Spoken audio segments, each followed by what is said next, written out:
Hello, hello. My name is Kim Addis. I am the president and founder of Frame of Mind Coaching and the co-founder of the journal that talks back.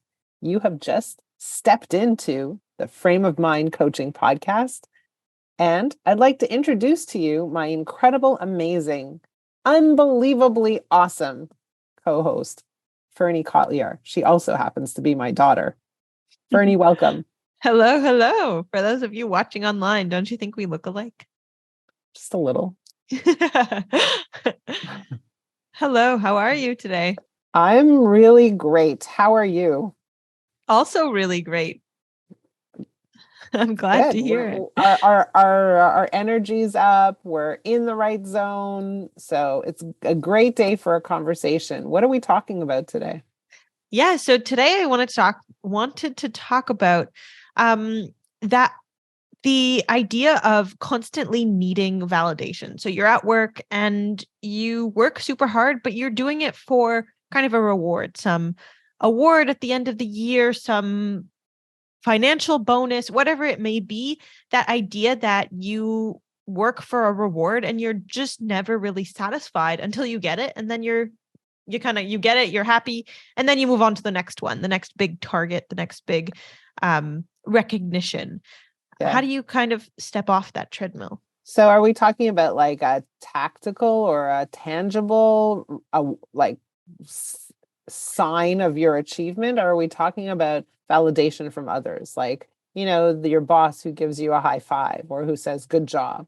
Are we talking, what are we talking about here? Yeah, I guess a bit of both. So kind of the big targets, winning whatever award, getting the honor of doing a speaking engagement, whatever it is.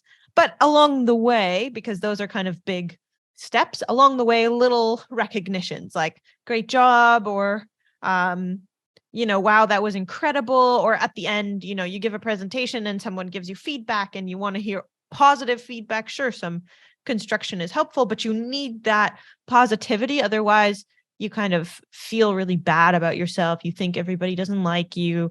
You feel like your work isn't being recognized. You question why you're working so hard. Yeah. So it's interesting because one of the things that we are finding with, because we're doing a lot of work with the young professional market lately, with the journal that talks back, and we are trying to help companies address some of the needs that younger people have that we don't see as prevalently with an older market.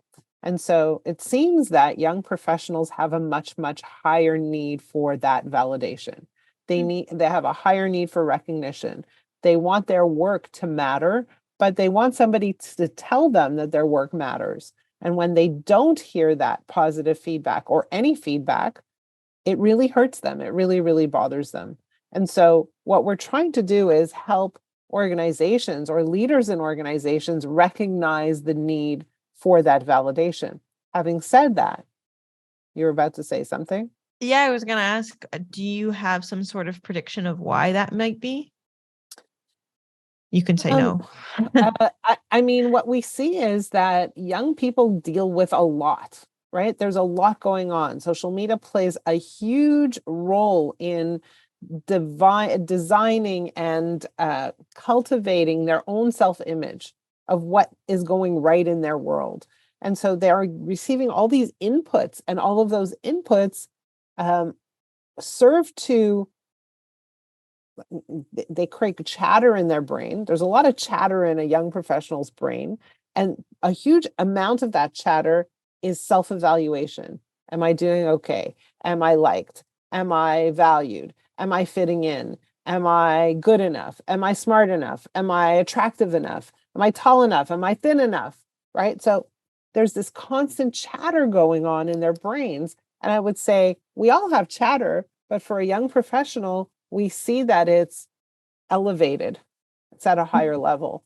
And that chatter plays funny roles with people. So, that's, if organizations don't understand that chatter exists and how it serves to play tricks with a young professional, and we're not addressing it, we're missing the boat. So it's really, really important for organizations and leaders in organizations to understand that that's taking place, to understand that there's a whole bunch of self-doubt when somebody young starts a new job and is performing and they're looking outside of themselves for that validation. It's important to keep in mind that that's a requirement that will help keep a young professional engaged and swimming in the right direction. Okay, so having said that, it's torture It's torture. It's torture to have a constant need for validation. Right? It's hard to live that way. It's hard to be in the body or live the life of a person who's constantly seeking external endorsement, whether it's from an award or from a high five. Doesn't really matter. If you're not feeling valuable, unless you're receiving some kind of acknowledgement, then what you're doing is you're structuring your life such that everybody else is in control of your emotional well-being. That's a big, big problem. So on the one side, we want to help companies become aware of this need and be sensitive to this need and address this need. On the other side, it's like an empty pit, right? Like it's a need that is very, very hard to constantly fill. But for that person who has the need for validation all the time, they're living inside of a, like they're living in a state of misery. Right? So if your boss looks at somebody else longer than they look at you, or if your boss spends time with Joanne longer than they spend time with you, or if your boss is acknowledging someone else instead of you, like that's a big problem. And so what we want to do is we want to fortify this young person who's in constant need of validation and coach them and understand that their well-being and their emotional state needs to be separate from that validation, that they have value just because. And of course, they were hired for this job. They have skills, they have value that they're bringing to the table, and to relax about it, right? So there are two sides to this coin. Side number one is on the side of the employer who needs to be addressing this need for validation. And on the other side, it's the employee who is struggling without validation. And what we want to do is we want to help build their emotional resilience so that they are not so dependent on external validation. Do you think that kind of constant need for recognition, do you think it ever helps people accomplish more because they constantly have these goals, this desperate need to be recognized, so they try really hard to accomplish these goals and they actually accomplish a lot more than someone who doesn't necessarily want that? Of course, at the detriment of their mental health, but do you think that they accomplish more? Well, that's the thing. So do they accomplish more? I think they accomplish more kind of materially, practically, tangibly, but do they live a better life? I would say no. Right. But is there kind of a way to have both? Is there a way to accomplish a lot and live an amazing life? Sure there is, but not when your soul is tortured.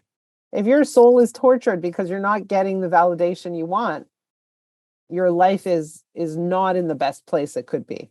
And so my interest from a coaching standpoint is helping you live a life with greater ease, peace, exhilaration, and joy. And when you do that, you're able to accomplish a lot more without the torture.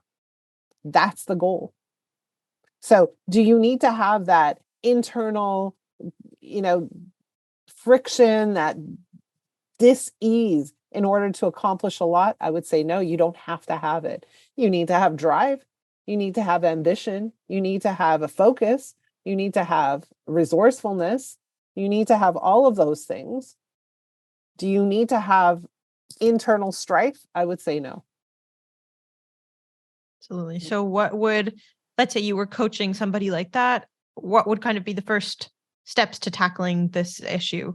In a broad sense, of course, every person's different, but I think it's very important for people to realize their patterns of behavior and their beliefs. Okay, so when you constantly feel bad, low, distressed, depressed, anxious, when you're not getting external validation, do you realize that it's happening here, here, here, here, here, and here? First of all, let's look at the pattern. Second of all, let's look at how you feel. And now let's help you understand that the feeling doesn't come from not getting the award. The feeling doesn't come from the fact that your boss went out for lunch with Joanne and not you. The feeling comes from the story you're telling about what it means. Tell me more about that. So if my boss goes out with Joanne, then in my brain, that means he doesn't like me as much. It means that I'm not so important. It means that my job is in jeopardy. It means that I'm not doing good work. It means that, right? So I've just made up this whole entire story. Sounds like a big extrapolation. But that's what people do. That that's the stuff that creates anxiety. That's exactly that. And so those beliefs that I've just uncovered are the source of my unhappiness. It's not the events. And so number one is we show the pattern. Number two is we teach people about where their emotions come from. And their emotions come from the way they think.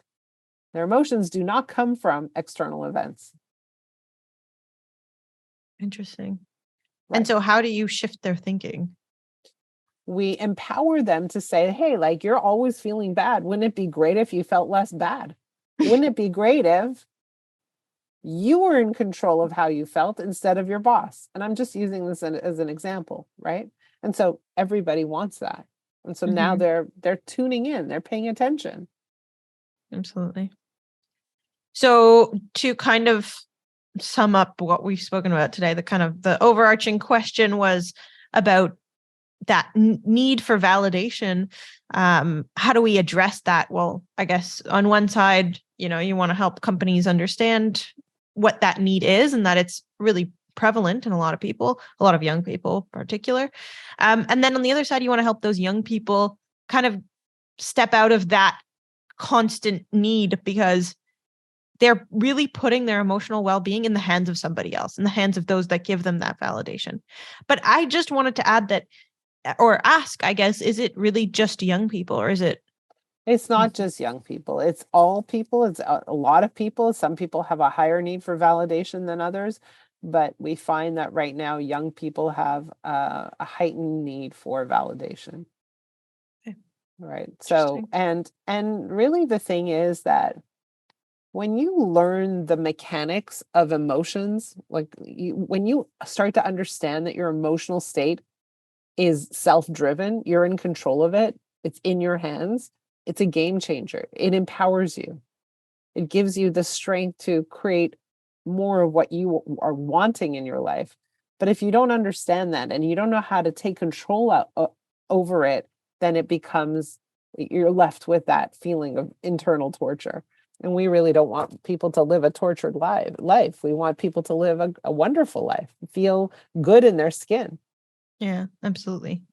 The other day, Adrien, so we're waiting for his permanent residency card, and he's been waiting for 2 months just for them to send him the card. He got accepted. They just need to send him the card.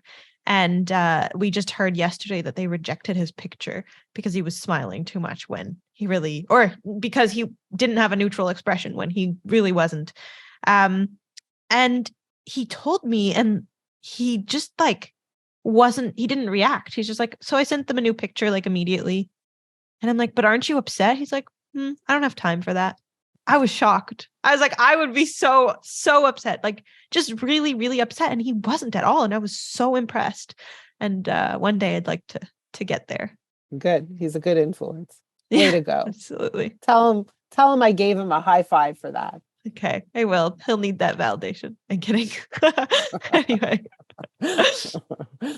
All right, good. So for those of you who sometimes feel like you're really, really looking for external validation and it hurts you when you don't get it, perhaps we should talk. It would be a good time to have a conversation. Go to frameofmindcoaching.com.